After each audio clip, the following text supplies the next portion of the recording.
Bristol Food Connections is a unique city-wide food festival celebrating the city's thriving and diverse food culture. This year, the festival is encouraging people from all over Bristol to share their food skills with the world in an initiative called Pass It On.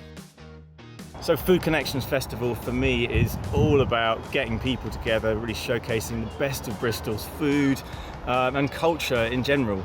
And you never really know what you're going to get with people from all over mixing together, and there's fermenting masterclasses, meets foraging, meets sourdough bread, pop-up restaurants, just all kinds of stuff. It's fantastic.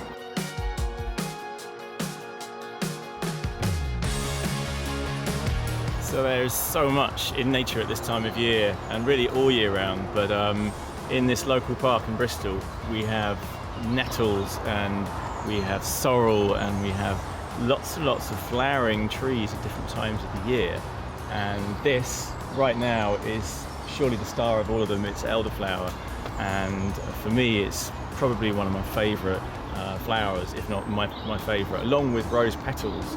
And today I've made for us some rose petal and elderflower tea. So to make elderflower tea, or in this case elderflower and nettle tea, you put your dried flowers, you can use fresh, into a teapot or I like to just make it in a flask and bring it out with me, or bring out boiling water and then make the tea when you're out foraging, just adding your petals to your flask, and leave for anything from 5 minutes to an hour or so. The longer the better for my money, and then just pour it. You can use a sieve if you don't want bits, just pour it out and then enjoy. That's it. Cheers.